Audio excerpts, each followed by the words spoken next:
You know, the Vietnam War was at its peak, you know, 68, 69, and 70, 71, and that's when, again, the trickle down from what was happening in the country, you know, trickled down right into North Woburn. Policemen, we develop what they call a John Wayne syndrome. Nothing bothers me, and you know, people are, we are tough and all that stuff, but it bothers you. He did put his gun, well, he put my partner's gun, Dave Weston's, to my head, and I thought I was going to die that night, but I was very lucky that I didn't. Do you remember first going out, what shift you went on, and what your first assignment was when you went out? I'll never forget it. I was assigned to walk around the police station for 8 hours, and that's what I did for the whole shift. The police station down at City Hall? I walked around City Hall for 8 solid hours. What? I have. That's the first. Well, remember when we first went on, I was a reserve, and there wasn't much training. What did you think about walking around for 8 hours? That was going to be your future? It's just, my comments would not be appropriate for this tape.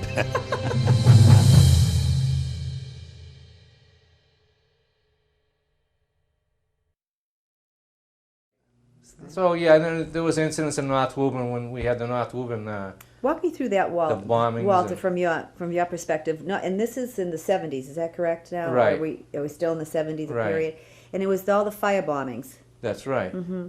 That's right. Me and Billy Allen were assigned the car too, which was the North Woburn car, and there was other people assigned to it also. You know, on their shifts, there was Billy McGuire was assigned up there, Henry Casey was assigned up there, Joe McAdams. Everybody had their own ideas of how to handle these kids.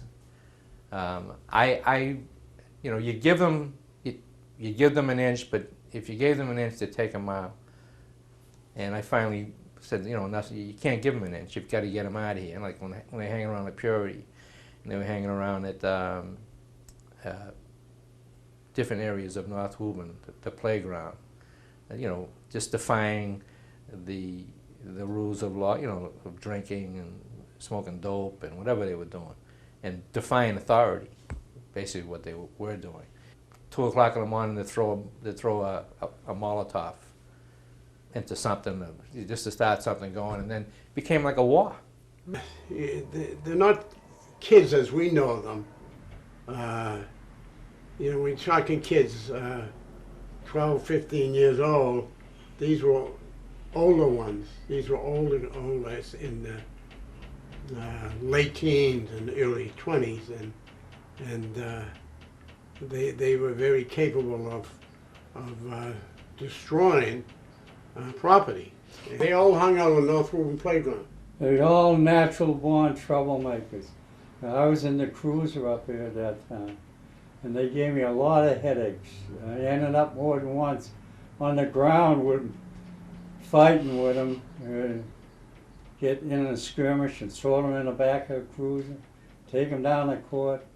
I'm going to ask you about, it was in the 1972, I think. Yeah. You had a murder up in North Woburn. Yeah. What happened, there was a gang up in North Woburn.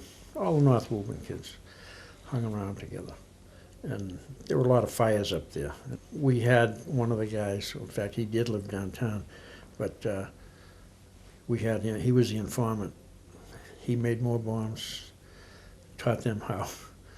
And, But they you were all didn't know that, right, Bob? Molotov cocktails. Yeah, you didn't know that, Bobby, or Well, he was on both sides there? Yeah, he was kind of playing both sides. Mm-hmm. And anyway, he ended up testifying before a federal grand jury.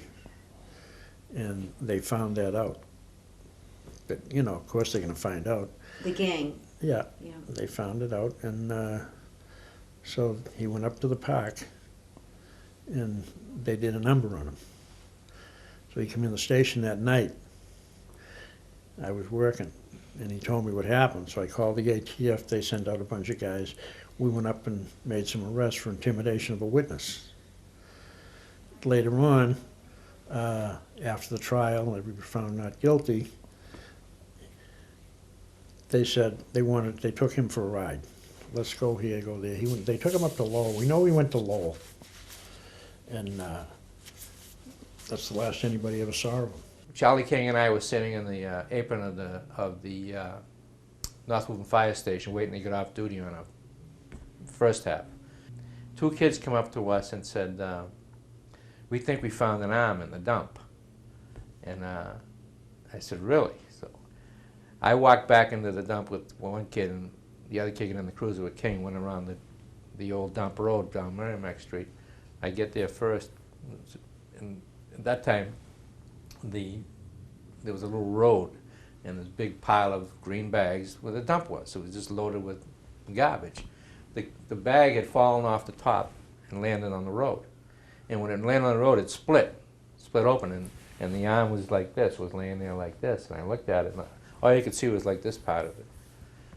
So I got a stick, because it did look like it was real. I got a stick, and I kind of moved the bag open a little bit more, and then you could see the shoulder. So they had the city go up there with the front end loaders and spread all the dump, Excavator. And everything like that, and then they called in the dogs to see if the dogs could find anything, but we couldn't find anything because they had the tabby cat food up there in North Woburn, and they used to dump all their scraps and everything in the dump, so the smell was just unbearable. So I just pulled the dog away and said that you know, nothing could be done at that, but the body was never found, and the only thing they found was the arm. Leo McElhenney was very instrumental in bringing in the dogs. We were having a lot of problems in North Woburn with gangs, so they decided they were going to have two dogs.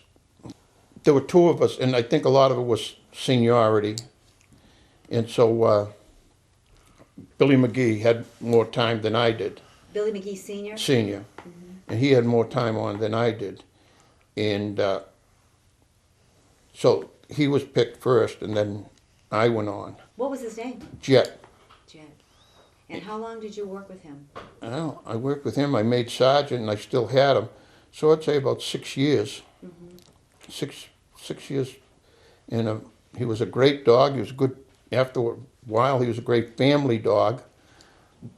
Billy McGee's dog was more of a friendly dog. Also a shepherd. Yes, beautiful shepherd. And what was his name? Smitty.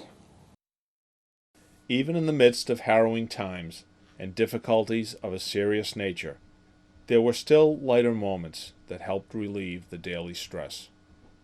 I think it happened over in Atkinson Sand Pit, and it involves my good friend Judge Cayampo.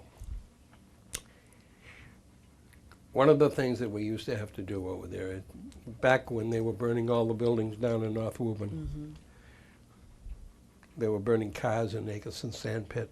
The gangs were hanging out in Atkinson Sand Pit. There was a motorcycle gangs from Lowell that used to come down. They'd be in there by the pit. One day, George and I are driving in plain clothes, and we're pulling up, and there's a gang up by the water hole.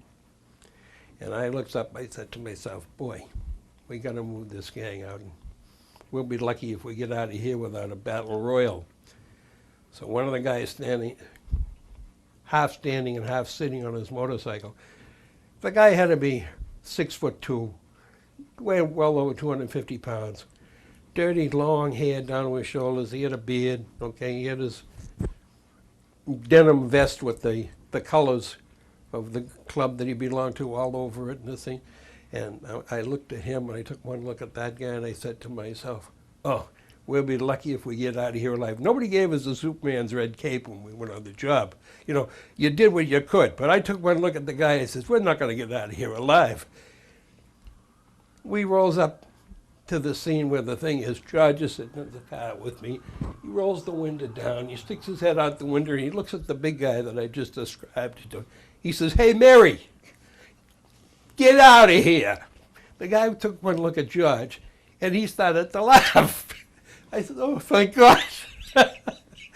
We would have got killed.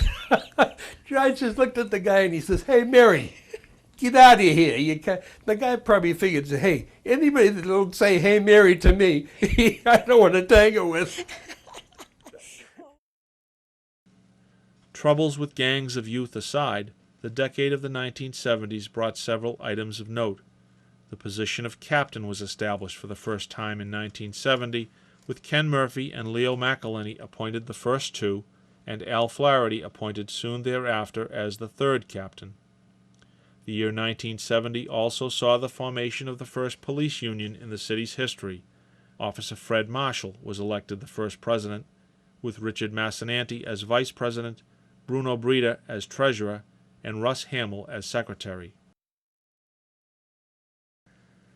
In 1974, Tony Rodriguez became the first Woburn police officer of Spanish descent, followed a few months later by Paul Lucero. We're going to start off, Tony, if we could. Wait a Oh, second. it's Leopoldo Lucero, not Paul, Leopoldo Lucero.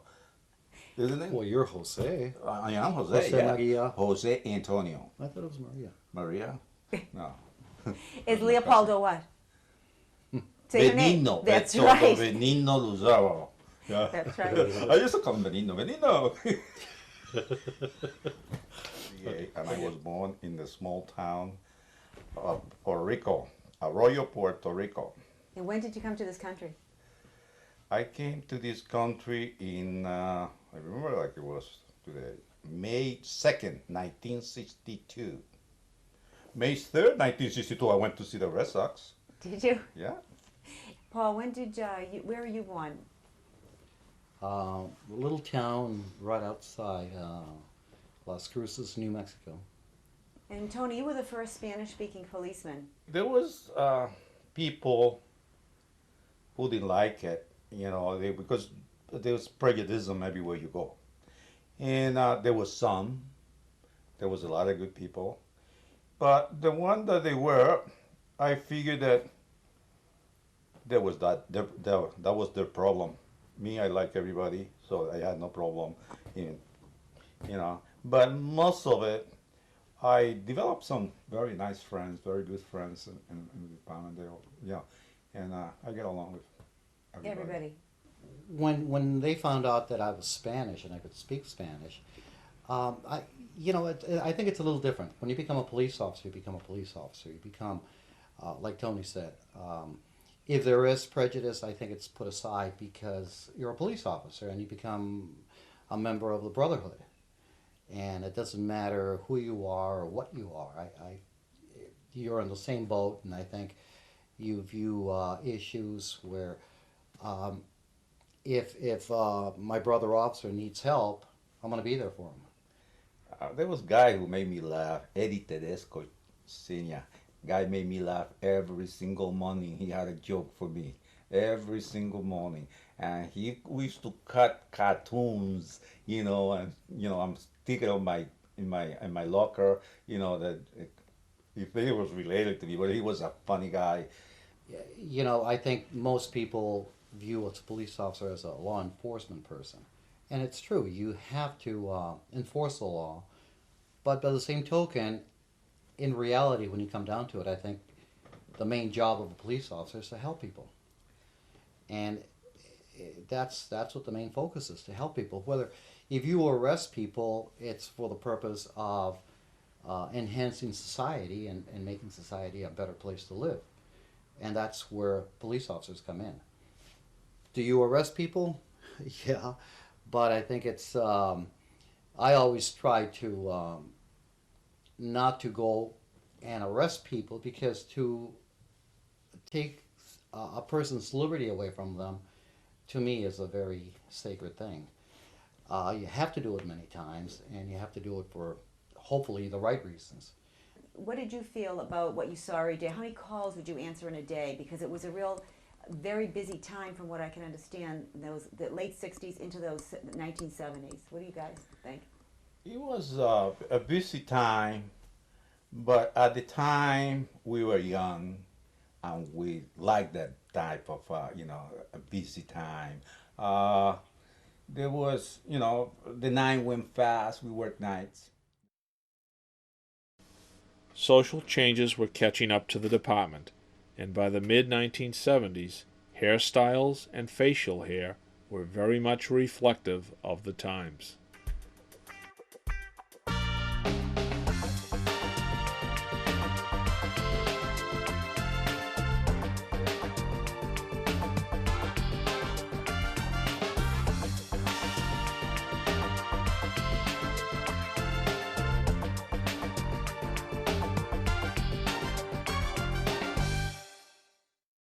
The late 1970s saw a change at the top as longtime Chief Thomas J. McGuire retired in early 1978. He was followed by Ken Murphy, who led the department until his own retirement at the end of 1978. One of the biggest things I remember was the storm of '78. The snowstorm, Yeah. the blizzard. Oh, boy, that was You know, tough. everybody pulled together. Some cops didn't go home for 2 or 3 days. And everybody did well. We had volunteers coming into the police station asking if they could help. I thought the police themselves, the officers out on the street and so forth, did a great job. In 1979, Leo McElhenney was appointed Chief of Police. The late 1970s and early 1980s would see the department undergo a continual change in personnel, with new appointees and new promotions from within. The same time frame saw the first woman appointed to the department, with Sharon McMichaels and Joanne Garbino Daggett appointed as reserves, followed by Elizabeth Beth Higgins several years later, with Higgins being the first woman to be appointed a regular permanent police officer.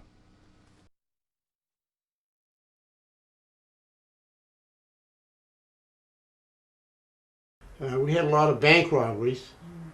One time there, I think we had 11 bank robberies in 2 years. We got a call from the bank, and of course the bank alarm went off. So Jackie Gibbons was the first one there. Jackie Beauchamp was the head of the bank, and he crawled out the front door of the bank on his hands and knees, and he said to me, "Jackie, the getaway car is going out on Cambridge Road now, that yellow and black Mustang." I says, "Everybody all right?" And he said, "Yes." So I jumped back in the cruiser and chased the car. So Jackie took off in pursuit of those 3 people, and went down into Winchester. They were firing at Jackie. And the guy in the back seat started shooting machine guns out the back window. And guy in the front seat leaned out the window of the car, and he was shooting back. So it was a chase down Cambridge Road. Took a left on Wildwood Street in Winchester.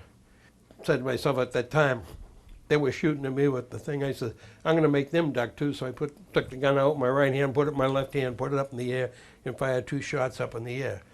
Well, when I did that, they kind of panicked and stepped on the gas, passed the woman driving a car, slowed down and shot the woman. She went off the road on Wildwood Street in Winchester, up over the sidewalk and hit a pole. So I pulled up to stop, and I was getting out of the car. When I was getting out of the car, for the first time, I saw Keith Webb coming behind me in a Mark Cruiser. And I jumped back in my car and I said to Keith, "You take care of the victim in the car. I'll go after them." Well, I chased them, but They got away. they got away at that time. Eventually we caught You them. caught them. They were caught by the FBI. Let's Okay. put it that way. Right. Were you ever afraid, Walter, on any calls, or just being a policeman? Oh yeah, I was involved in 2 incidents where shots were fired. It was a Sunday afternoon at noontime. There was a robbery in Winchester, a drugstore, and they got a description of the vehicle, a Volkswagen, a yellow VW, 2 occupants. And I remember the Winchester police officer, Gray, Jimmy Gray, calling on the radio. This is it's got to be in the 80s, I was a detective. Calling in, saying he's pulling over a Volkswagen with 1 occupant, and the person on the desk in Winchester said, "I told you there's 2 occupants." He said, "Well, I'm pulling over anyway." And then we could hear this on our radios. And then we hear, "Shots fired, I'm hit. This is Gray, I get hit." So we bolted out of the station, O'Donnell and me, and Massanini was on the desk. And we're chasing this Volkswagen down the main street. I'm behind it. And Paul McGee's doing traffic in front of St. Charles, noontime mass going on. And the guy pops out of the back seat and shoots, because the window had already been shot out when they shot at Gray. And Massanini is crossing Montville Avenue. He puts his cruiser in the middle of the road. Volkswagen tries to avoid it, goes on its roof. Now, they come out of the car. I could see him right in front of the Brigham. I could see him bring up his gun and fire at Richie. And he shot, boom, boom. You could see the flames coming out of the gun. And then I'm about from here to probably the kitchen, away from the individual now. And Massanani returned the fire and hit him in the leg. And his leg broke, it shattered. And he went down on the ground. He still had the gun. The gun had dropped, and he looked at me, and I looked at him, and I said, don't touch it. I probably came that close to shooting him. And I probably would have killed him. But he didn't touch the gun, and I kicked it away, and Sheree picked it up. But I was scared that day. Unbeknownst to us at the time, it was an encounter with an escapee from a young man from Burlington. And he had escaped, and of course not wanting to be caught. When we arrived, it was kind of a cold night, and he had a long trench coat, had a Uzi machine gun that he pulled out on us. And traumatic, I guess it was one of my worst nights, but by the same token, once it happened and once it was over, I was happy to be alive. He did put he put my partner's gun, Dave Weston's, to my head, and I thought I was going to die that night. But I was very lucky that I didn't. And I think my toughest situation that I had, deal with, is sometimes with a death in the family where people are, really, really crying, and and you standing there, and you just, it is really tough to see people grieve.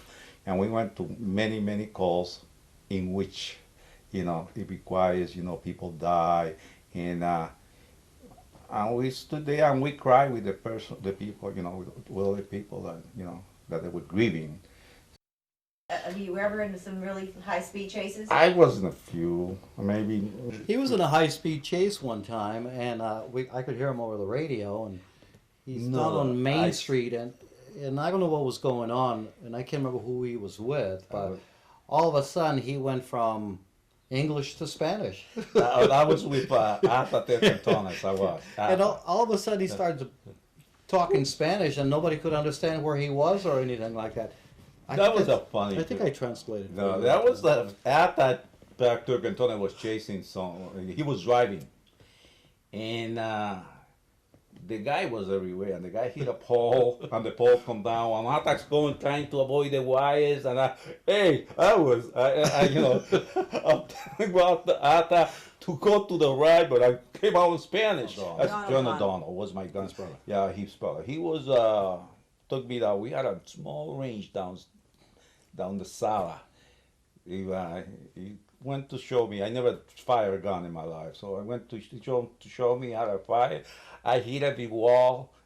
And what did John O'Donnell say? John O'Donnell said, "You are good. You hit that wall over there, you are good." With Tony, what about the target, John? Forget about that.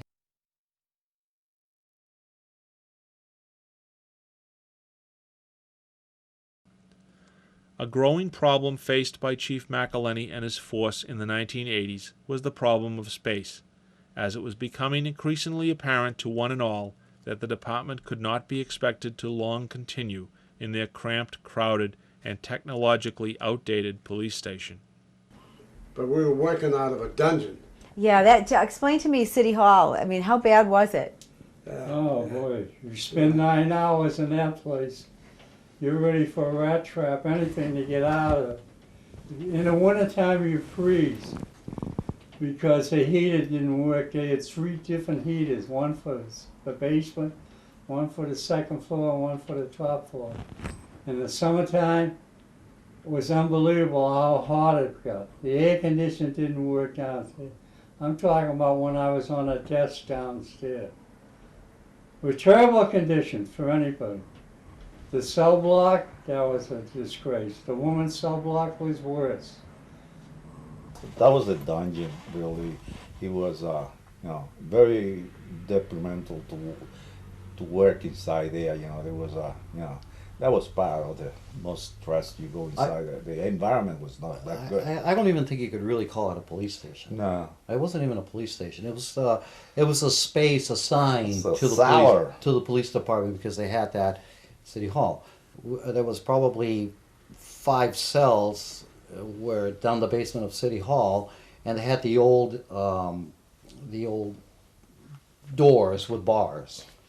You don't have them anymore. You have glass, and everything is contoured where you cannot tie anything to commit suicide. And I probably can remember maybe about 3 or 4 suicides that occurred in those cells because they were able to tie a shirt and hang themselves, which you can't do that now. And of course, you have video now that keeps an eye on them. But that was a terrible factor. Booking a desk was just a desk, and the environment was just terrible. The shooting range was, like Tony said before, was just a small little. It was probably about 5 feet wide, it was 6 feet wide, and it was probably 20 feet deep, and that's where you shot. You'd close the door, you'd shoot, the smoke would be all around you, and you could smell the gun. Asbestos. There was a lot of asbestos. Asbestos? Yeah. Yeah. Translation, asbestos. The annual reports of Chief McElhenney during this era stressed and indeed pleaded the point, and while he was not to see it during his tenure as chief, the ball was at least rolling forward by the time of his retirement in 1986. A new, younger chief would pick up the ball and run with it, as Lieutenant Philip Mahoney was appointed to lead the department by Mayor John Rabbit in 1986. The push for a new station was one of the chief's priorities, and within a year or so, city fathers agreed to the necessary financial commitment, architectural plans were drawn up, bids were processed, and a new station would soon be a reality. Ground was broken in late 1988, and the state-of-the-art new police station opened in August 1990.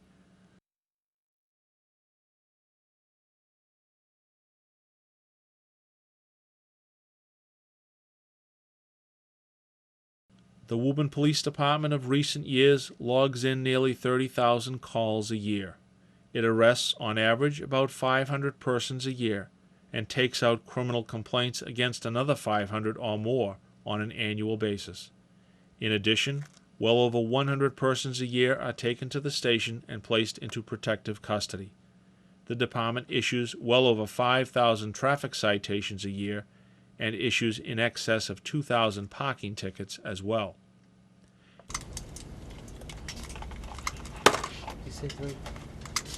That, 2. 10 rounds, 20 seconds, 5 standing, 5 kneeling. Stand by. Fire.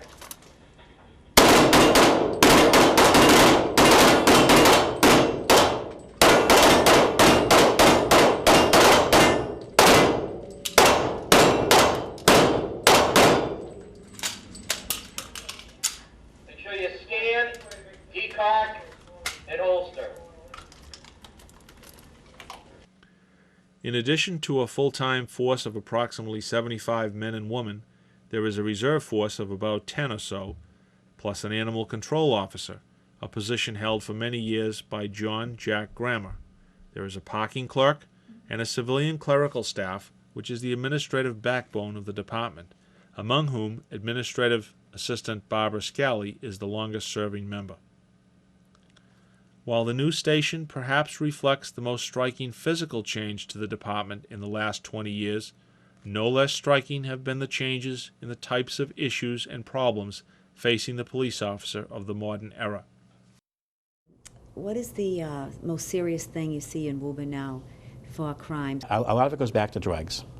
As far as our most serious stuff, which meaning your car breaks, your larcenies and things like that.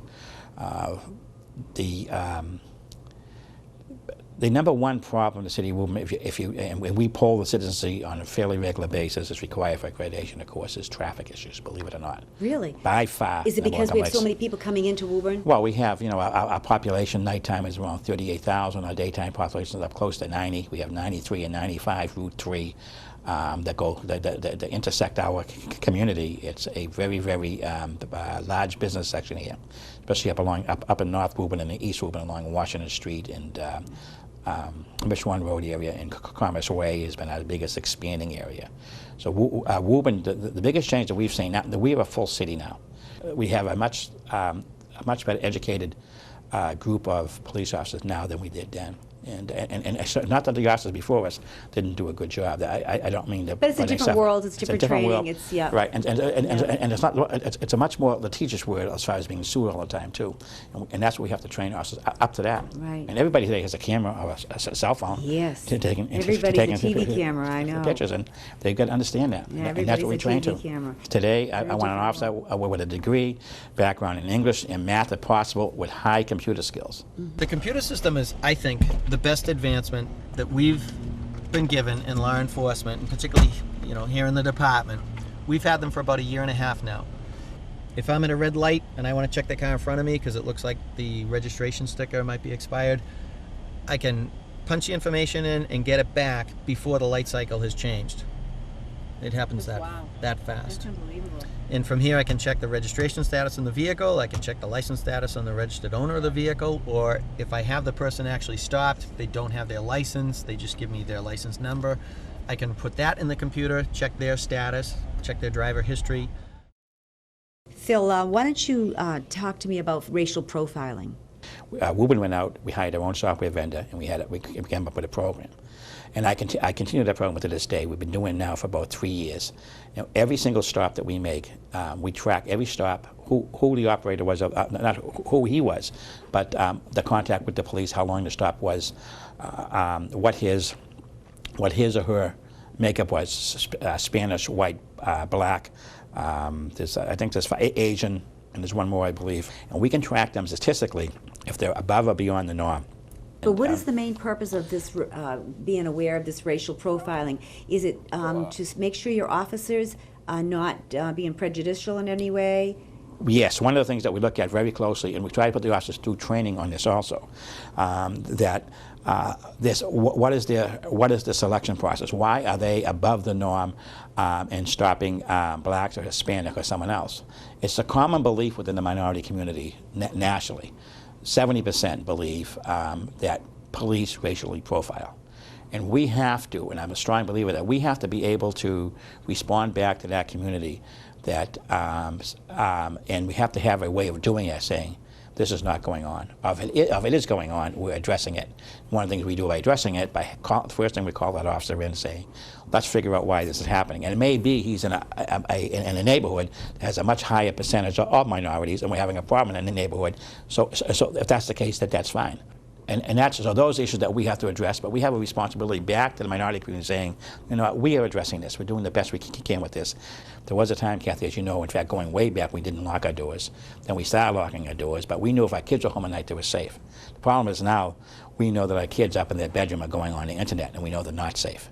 I can tell you multiple stories of kids that have been on the internet, and they meet someone, and they'll go up to the Burlington Mall or someplace else to meet us, they don't even know, and they think it's another 15-year-old. It might be a 40-year-old guy. Some of them have come over from Europe, from Sweden, other countries. They've actually met people online, and they've flown here to meet this person.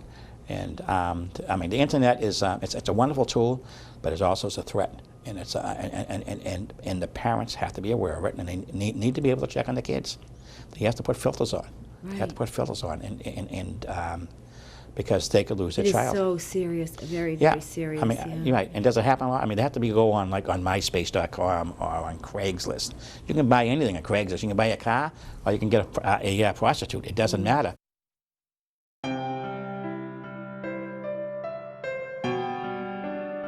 If there has always been a special bond among those who have served on the force, that bond has no doubt been deeper and stronger for those from the same family who have served.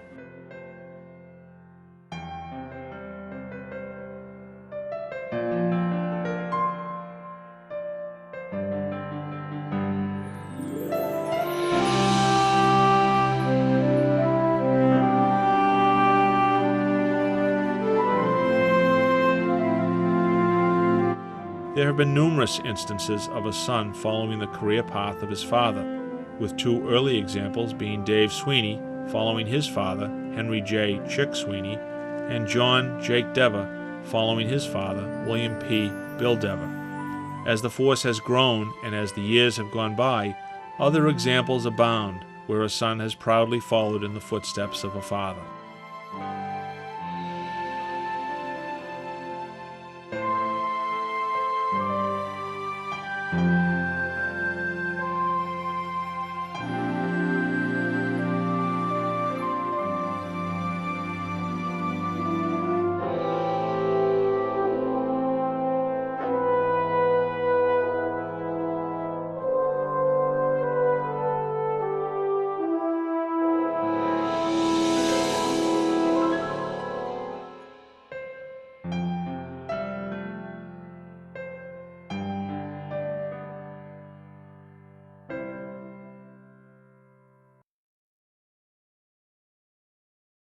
What do you think it takes to be a police officer, Bud? Oh, gee. Number one, I think the first thing is common sense. That's the number one. And a good personality. And don't do it, just do your job. You know what I mean? That's Common common sense. sense. Without question. Common sense. You know, if you wanted to, you could arrest 1 million people. Yeah. You know, you could, for many things that's against the law, but you have to use your head. Boy, Patience. patience. Yeah. Patience. Keep your cool. It's hard to do, isn't it? Yes, it is. It's hard to do. You tested, I think, many times. Yep. It isn't so much the personality, it's just common sense the good Lord has given us. Common sense. Agree with you. We know right and wrong. We know when they've gone over the edge now. You gotta have a little compassion to be a good police officer. You really have to have. You should like people, you know. You don't have to love them, but you should like them, you know. And you should like to deal with people. And children, you should have a lot of feeling toward, a lot of compassion toward kids, you know. Because I mean, in our days, they looked up at you. I mean, you were a policeman, you were a fireman, you were a teacher, you were a priest, you were whatnot, a doctor, whatever. They looked up to you, you know. And if you were doing something wrong and they saw you, you'd feel awful. It'd be just like your own children, you know. And like I say, most of the guys were like that. Common sense. Not making any judgments. Having a good ear instead of a big mouth. Listen instead of trying to impress people how smart you are. Listen to what the people are telling you, because somebody's going to say something that might be important later on. They have to be honest, and integrity should be right at the top of the list. If you want to help people with the attitude when you go on the police department, you can't violate your authority and get in all kinds of trouble. One of the most important part of you got to be honest. If you're not honest, you don't belong. You have to, care for others, care for people, because 90% of the job, that's going to be what you do, If you have common sense, you can do the job very well. And I remember when I was in the academy, one of the instructors said to the class, he says, I wish I could teach you, if I could teach you one thing, it would be common sense. He says, and unfortunately, I can't teach that. You got to have it. And that's what really the job requires, is common sense. Treat the person the way you'd want to be treated, and it will work out most of the time. Probably 90% of the time. You treat them right, they'll return it most of the time.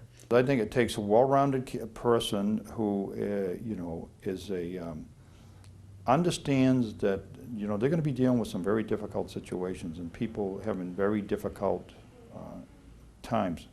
Usually in a lifetime, people don't have many interactions with police officers, and usually when they do, it's some sort of crisis situation. Something got stolen from them. They were assaulted.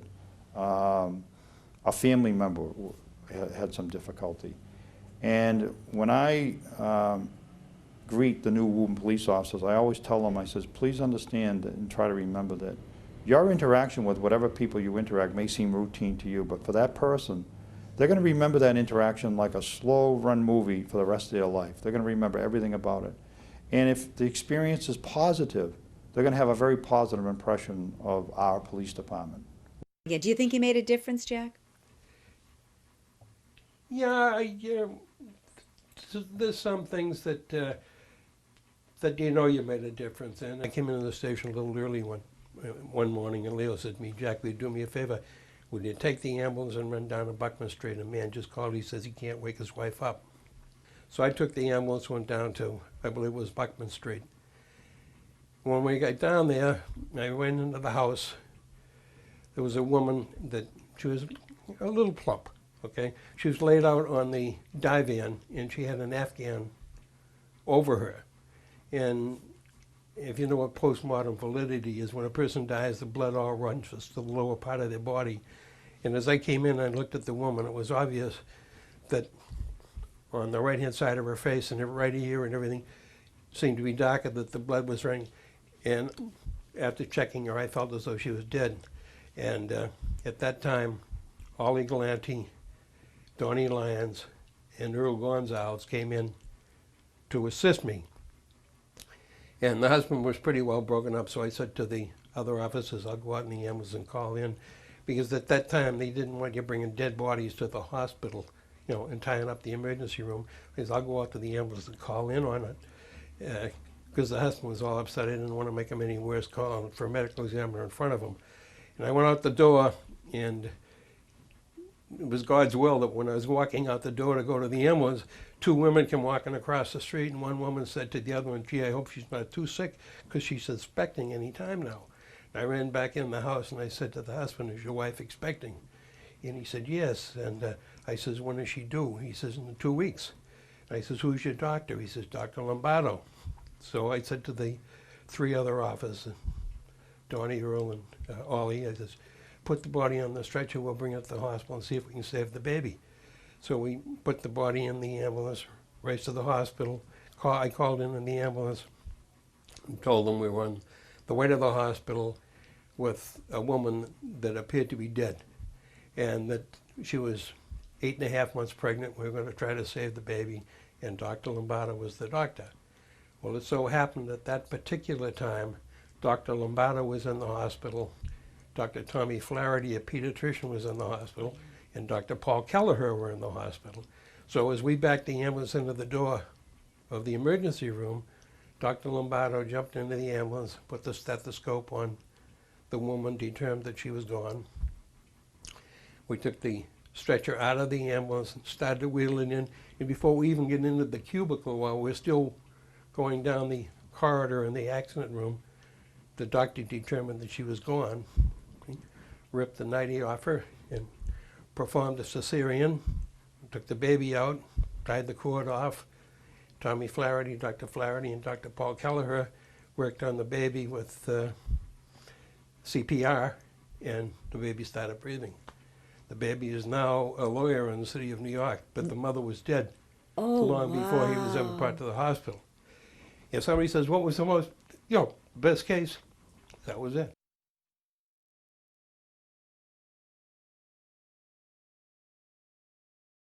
Through it all, of course, whether it be the high-tech internet crimes of today, the gangs of lawless youth faced by a prior generation of police officers, or the rowdy Irish Catholics deemed in need of correction a century before that, those who have put on their uniform and badge and who have gone out on Woburn streets have done so, in a sense, with the same simple mission, protecting persons and property.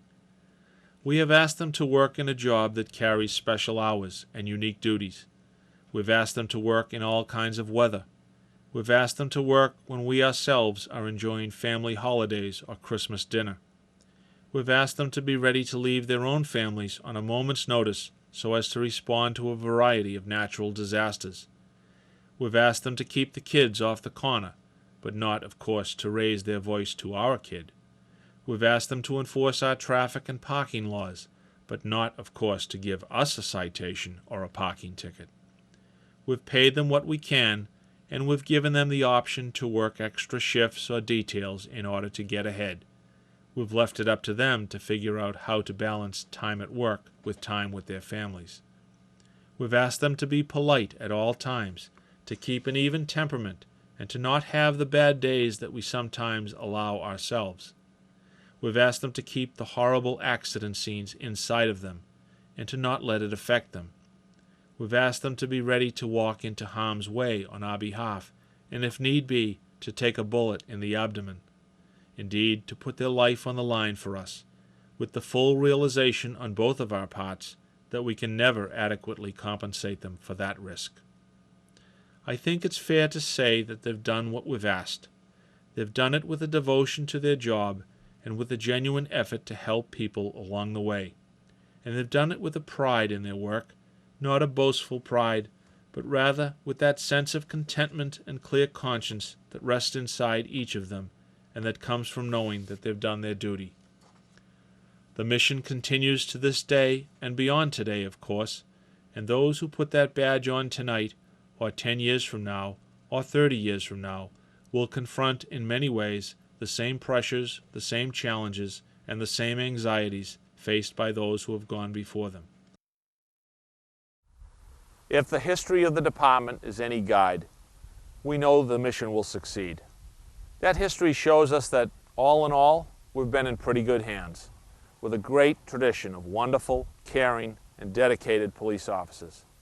They haven't been supermen with red capes, but for the most part, they've been good and decent human beings.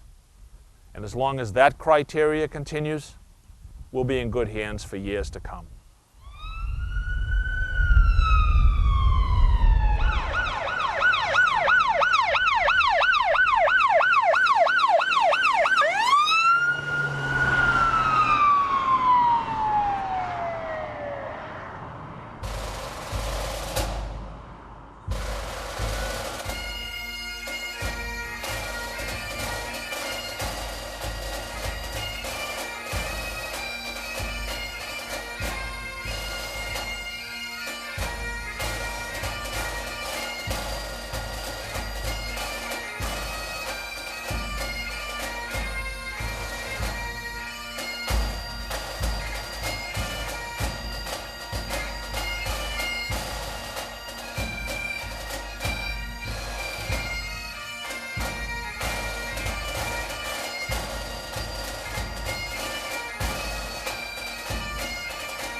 John, you did a great job. Thank you very much. Hey, thank you for Thank you, allowing me in Brian. your living room or whatever. Thank you. Yeah. In my living room. Yeah, you all live. We're in your living Yeah, room. what are you doing in my Yeah, house? what are we doing in your Okay, you ready? Car's coming by. Today we have a high-tech... If the history of the department is any guide, we know the mission will... This car's coming, Brian. Let's try it again. One more time. Take 5. They haven't been supermen with capes. Red capes. All right. Okay. Start again, Brian. Here comes a car. Jesus. We'll be here till midnight. Blue moon. You saw me standing alone. Oh. That's it.